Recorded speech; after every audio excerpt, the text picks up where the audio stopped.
C'est toujours un plaisir de vous retrouver. Bonsoir et bienvenue si vous nous rejoignez.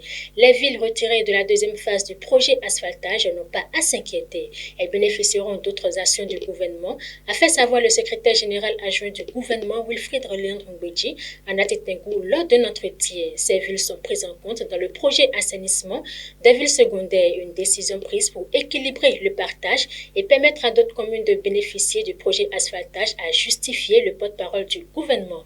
Autre volet à présent, la garde fédérale de l'université d'Abomey-Calavi a été dissoute le week-end dernier à travers une décision prise par le président de la Fédération nationale des étudiants du Bénin-FNEM, Veritas Koudougou. Cette décision fait suite au communiqué du ministre de l'Intérieur et de la Sécurité publique demandant aux organisations estudiantines de mettre fin à l'existence des groupes paramilitaires sur le campus. Toutes les autres institutions à caractère sécuritaire, en dehors de la garde fédérale comme la police universitaire opérant sous la tutelle de la FNEM, sont également suspendus.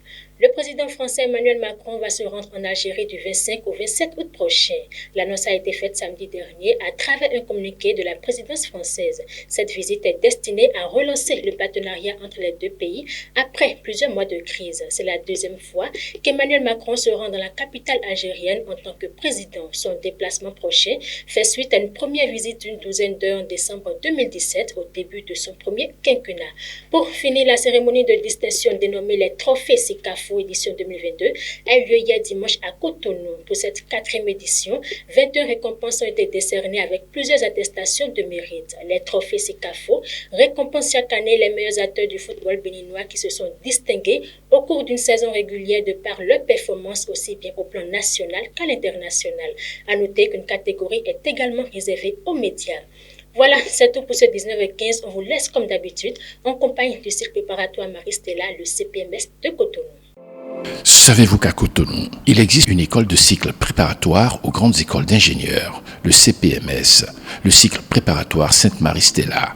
Au CPMS, suivez une formation tournée vers l'international dès le cycle préparatoire et poursuivez vos études d'ingénieur dans les grandes écoles d'ingénieurs en Europe sans passer un concours. Biomédical et santé, robotique, électronique embarquée, intelligence artificielle, big data, cybersécurité, tels sont quelques domaines de professionnalisation en cycle ingénieur que vous propose le CPMS.